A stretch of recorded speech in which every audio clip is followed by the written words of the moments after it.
Chimers. Welcome to the Earth's Core by Edgar Rice. So put on those headphones, sit back, and relax. Chapter 1. In the first place, please bear in mind that I do not expect you to believe this story.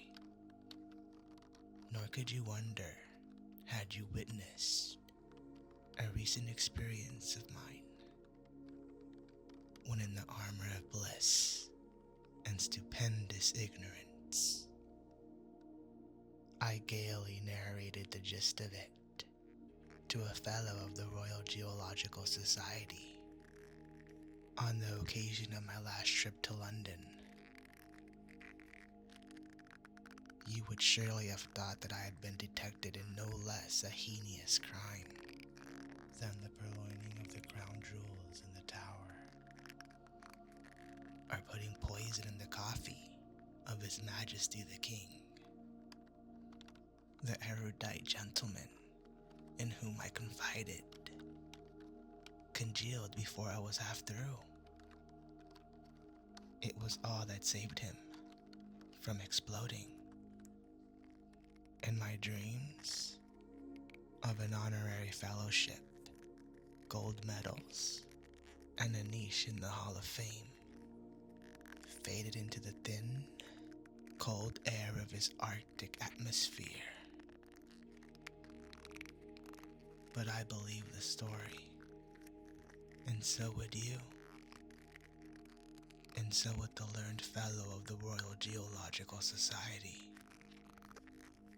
had you and he heard of it from the lips of the man who told it to me. Had you seen as I did the fire of truth in those gray eyes? Had you felt the ring of sincerity in that quiet voice? Had you realized the pathos of it all? You too would believe. You would not have needed the final ocular proof that I had.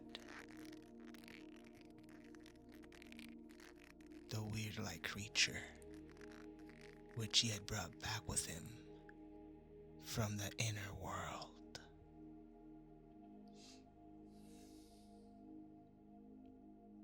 I came upon him quite suddenly, and no less unexpectedly, upon the rim of the Great Sahara Desert. He was standing before a goat-skin tent, amidst a clump of date palms, then a tiny oasis. Close by was an Arab douar of some 8 or 10 tents. I had come down from the north to hunt lion. My party consists of 12 children of the desert. I was the only white man. As we approached the little clump of verdure, I saw the man come from his tent, and with hand-shaded eyes, peered intently at us. At sight of me, he advanced rapidly to meet us. "A white man," he cried. "May the good Lord be praised.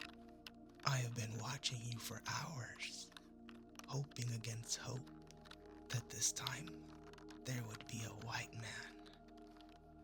Tell me the date. What year is it?"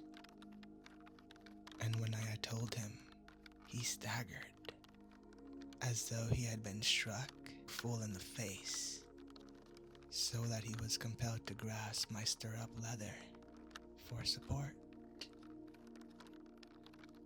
"It cannot be," he cried after a moment. "It cannot be. Tell me that you are mistaken, or that you are but joking."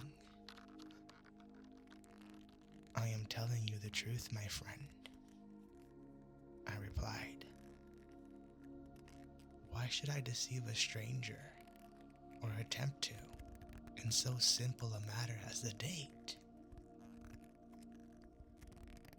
For some time, he stood in silence, with bowed head. 10 years, he murmured at last. 10 years, and I thought that at the most, it could be scarce more than one. That night, he told me a story. The story that I give you here, as nearly in his own words as I can recall them. Toward the eternal fires.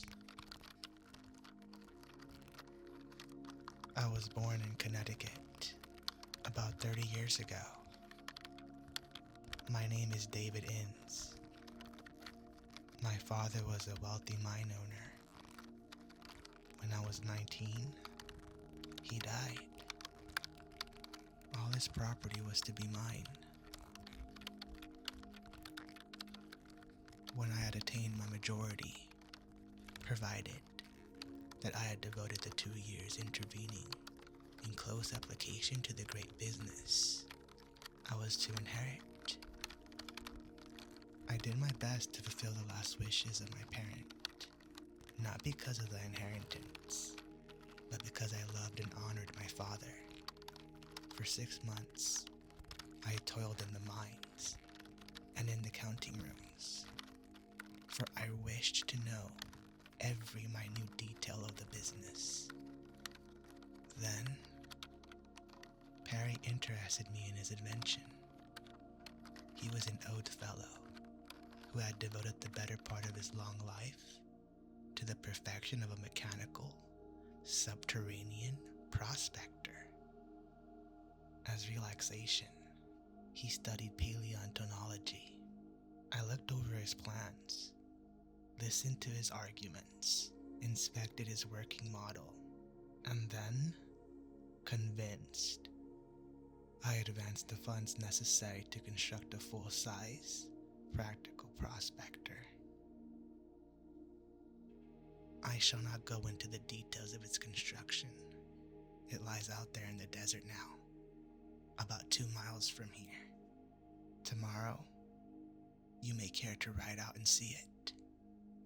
Roughly, it is a steel cylinder, 100 feet long, and jointed so that it may turn and twist through solid rock if need be. At one end is a mighty revolving drill operating by an engine, which Perry said generated more power to the cubic inch than any other engine did to the cubic foot. I remember that it used to claim that that invention alone would make us fabulously wealthy.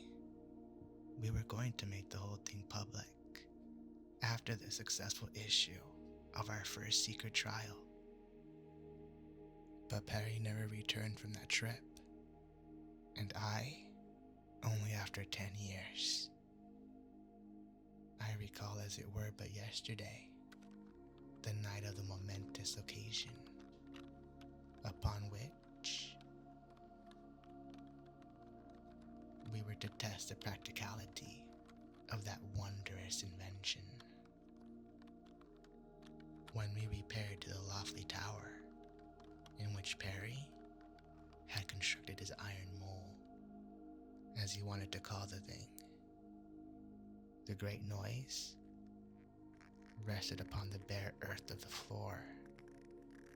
We passed through the doors into the outer jacket, secured them, and then passing into the cabin, which contained the controlling mechanism within the inner tube, switched on the electrical lights.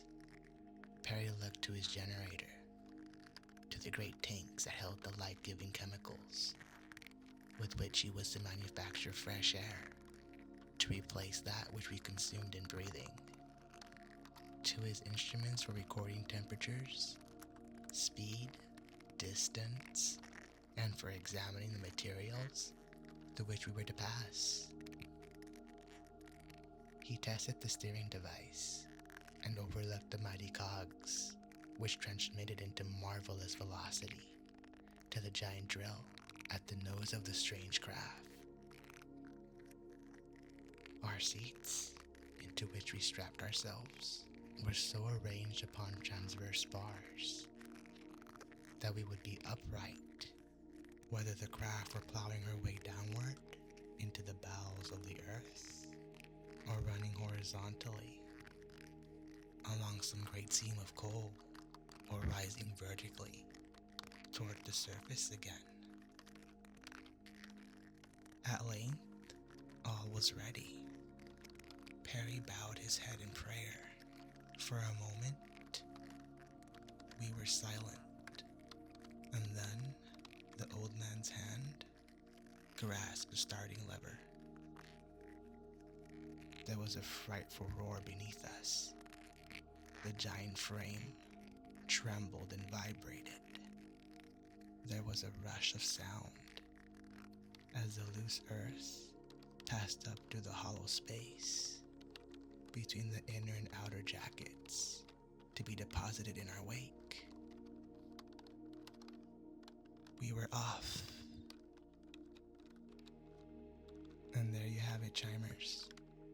The first part of Chapter 1 of Inner Earth's Core.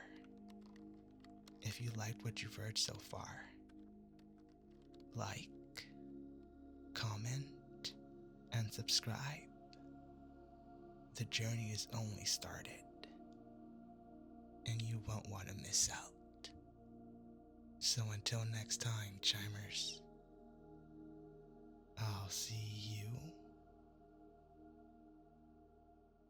Starside.